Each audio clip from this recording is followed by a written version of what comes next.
Good afternoon, and we're the second NYC team.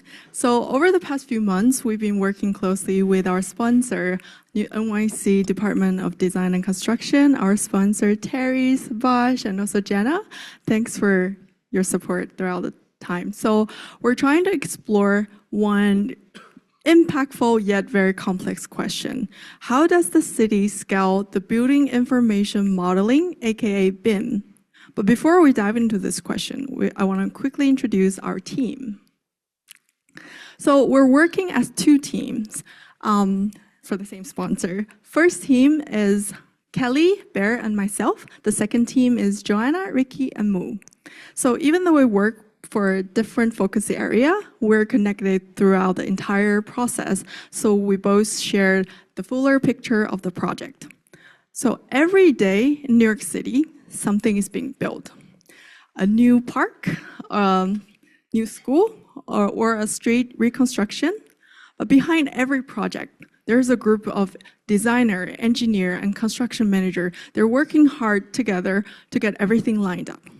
But construction work is very complex. And the coordination between hundreds or even thousands of people is extremely intricate. That's where BIMs came in. So before, we wanted to introduce a little bit and give you a short overview on how the system looks like. So this is some of the screenshot. This is 3D modeling using BIM. Yeah, it's a very powerful tool, you can see. And this is when they're trying to filter out the functional structure of the building. Yeah, we only show a very sneak peek of all the features, but it's actually a way more powerful tool, including all other features. So globally, BIM has been considered the most important innovation in the construction world. Today, over 70 countries has BIM policy. Over 40 mandated BIM for their public project delivery. So right now, Europe and Asia are leading, but UK stands out because UK has mandated BIM Level 2 since 2016. The very famous Heathrow Airport Terminal 2, I believe some of you have been there, and also the Crossrail and also their high-speed train project are all massively used BIM. So the Heathrow Terminal, for example, they using BIM in their project, and they avoid more than 40% of the clash using the clash detection, and also avoid 12% of rework.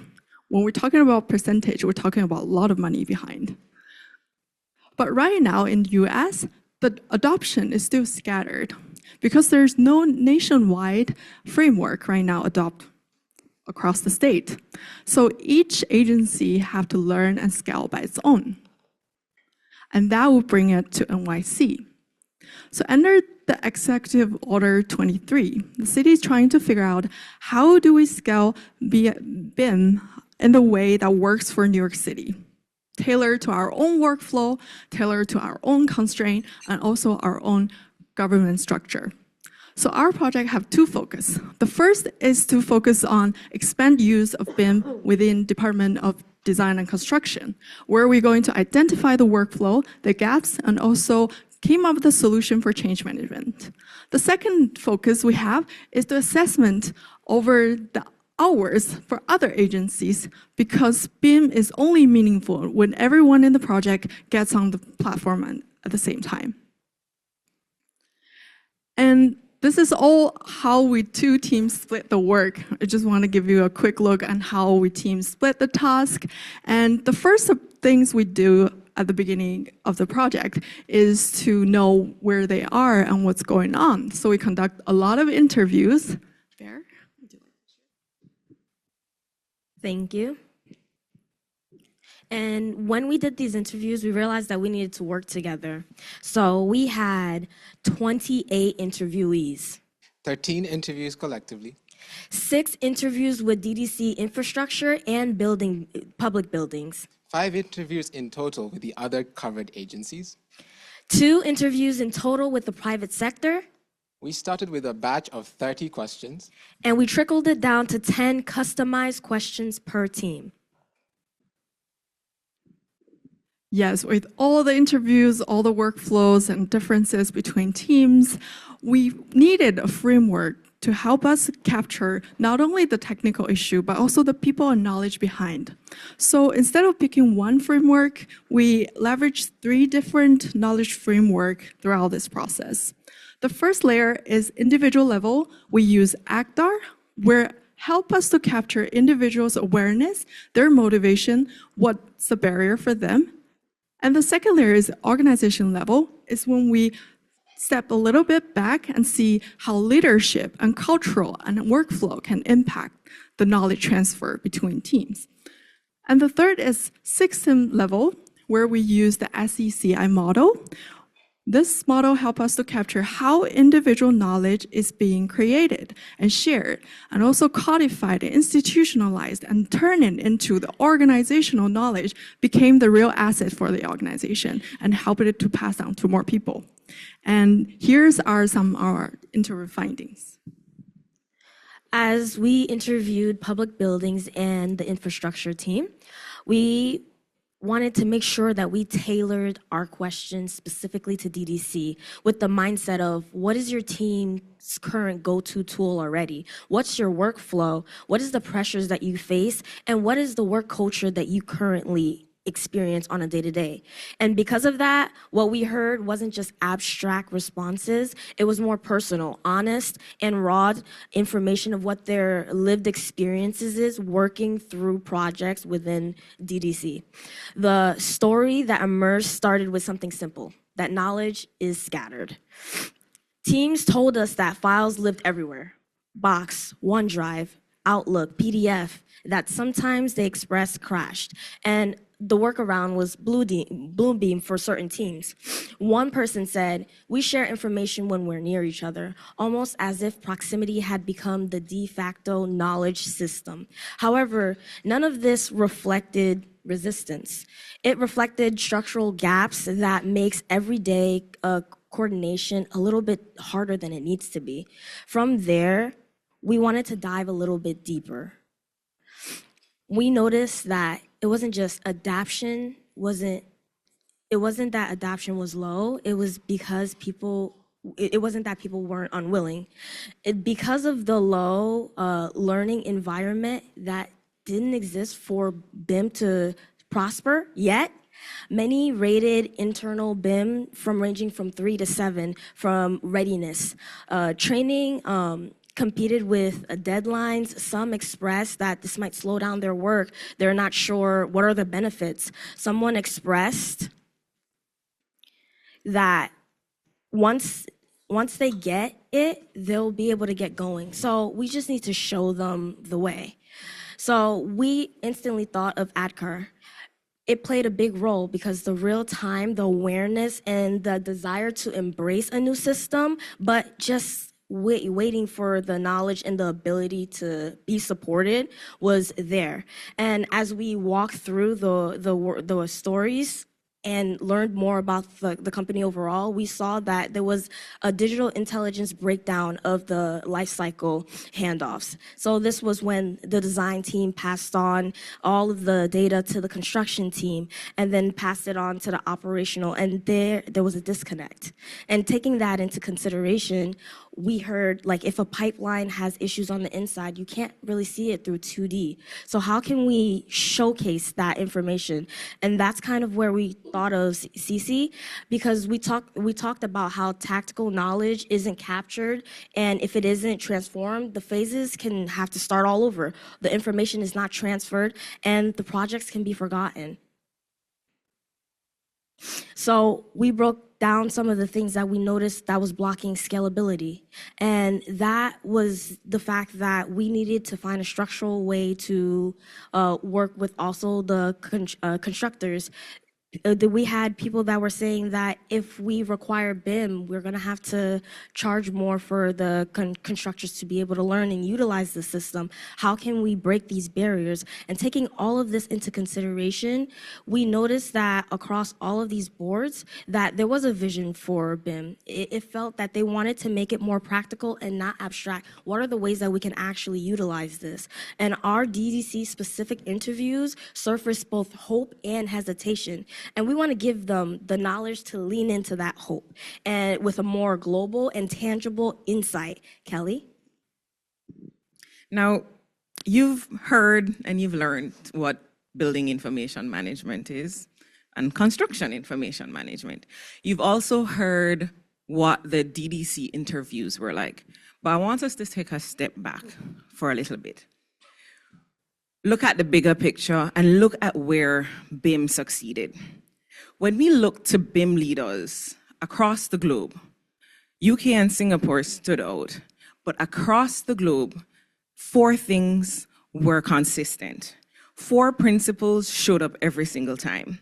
And what matters is not necessarily the software, not the flashy technology, but the architecture of the transformation. And these 4 pillars that we saw for each successful implementation were plan, prepare people, standardize, and deploy tools. These 4 pillars are our North Star. It synthesizes what leading jurisdictions have already learned, and it directly addresses a lot of the things we heard in the DDC interviews. On to the first one. From our interviews and our global research, it's clear that top-down mandates just don't work by themselves. They don't create adoption. People need small, visible wins to build trust.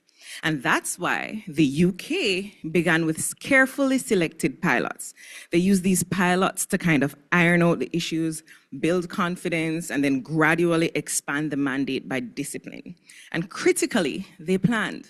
They showed ownership. They made ownership explicit. Who manages the standards? Who runs the common data environment? Who trains staff? And who ensures compliance? For DDC, the same logic applies. If BIM is going to support Executive Order 23 objectives, capital planning, sustainability, operations and maintenance, we need a phase and accountable plan. Next, the second pillar, which I think is arguably the most important for DDC, is the prepare the people. Both UK and Singapore, they updated immediately their job descriptions to include BIM capabilities, and they formalized BIM roles, BIM manager, BIM coordinator, modeler, and then they tied them to certification and learning pathways. This wasn't optional. This wasn't a nice to have. It was the backbone of capacity building. Our interviews revealed the same need here. Staff want to learn. And they want to know more about BIM, but they're afraid of inefficiency or making mistakes or losing job security. So training needs to be contextual and psychologically safe. If people do not feel supported, then the tools deployed will not matter. However, if people feel invested, everything else becomes possible. That brings us on to our third pillar. Standardize. Both the UK and Singapore set standards before scaling adoption. They had ISO 19650. They had PAS 1192, which gave every stakeholder a shared language. They enforced BIM execution plans. And this went to sleep. I'm sorry. They executed BIM execution plans, LOD requirements. They required collaborative workflows. They established citywide handover standards focusing on operations and maintenance-ready deliverables. They also went ahead and implemented governance structures. Okay, here we go. And then that takes us on to our fourth pillar. Deploy the tools. Only after governance and standards were in place did leading jurisdictions invest in a tooling ecosystem.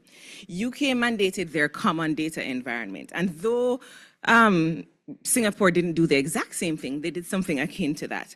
They integrated model checking tools, digital submission systems, prefab workflows, and digital twins, and both emphasize operations and maintenance capability, not just design flashiness.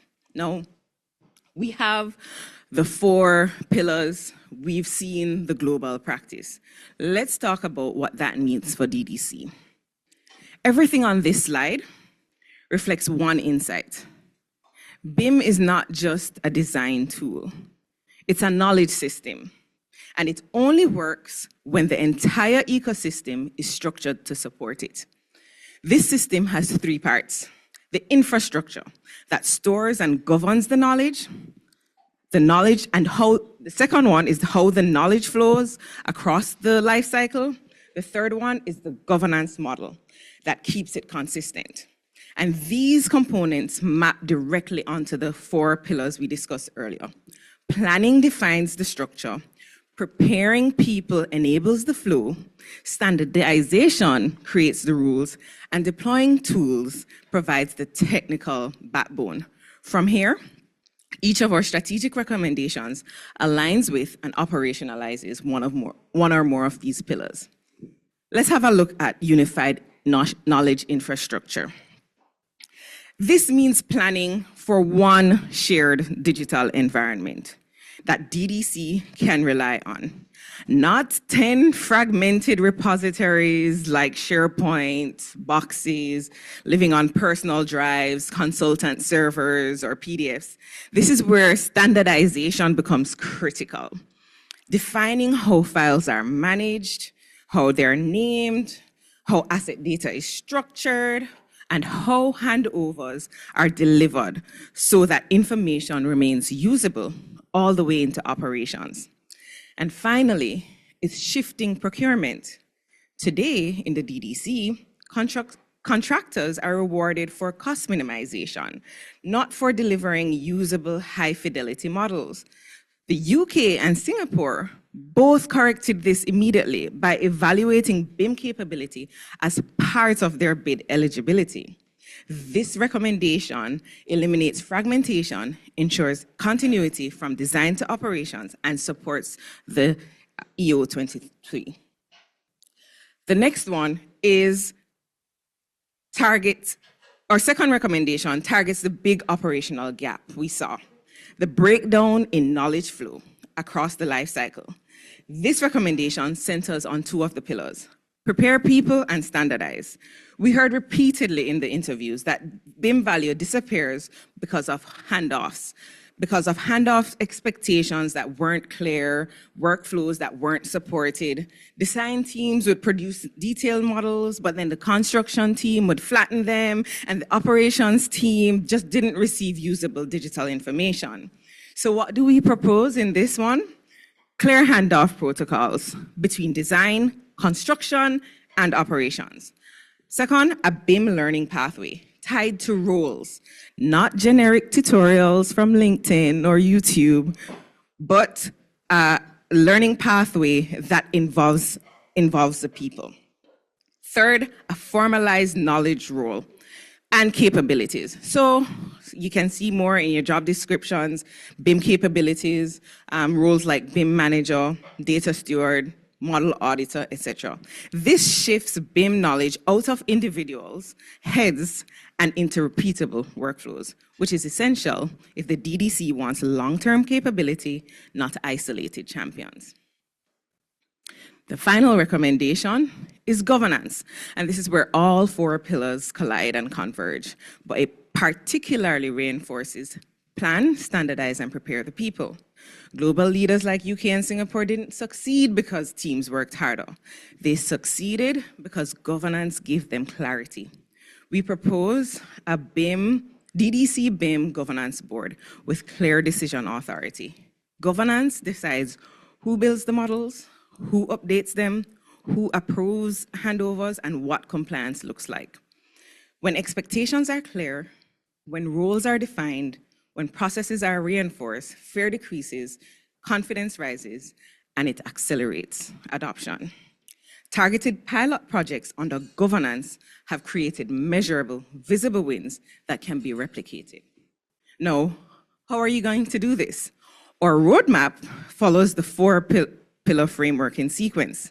We start with activate. These are the low-hanging fruit, where the focus is identifying current bottlenecks, current workflows, defining and aligning on minimum standards, and getting a temp working group to coordinate these actions. This sets the baseline. This is pillar 1, plan. Next is build. Deploying the common data environment, standardizing metadata and file structures, embedding BIM deliverables in contracts, and consolidating scattered storage systems. This phase creates the technical and the procedural background. Third, strengthen. This is where we go to the people. Prepare the people, reinforced by standardization, developing learning pathways, clarifying knowledge roles, piloting BIM workflows, and capturing tacit know-how in institutional processes. This is where the capability will grow. And then finally, we scale. This brings all 4 pillars together. What are we doing long-term? Formal governance, defined decision rights, agency coordination, and consistent requirements embedded into contracts, hiring, and operation, measurable pilot results, and integration of the BIM standards into everyday operations so it becomes business as usual.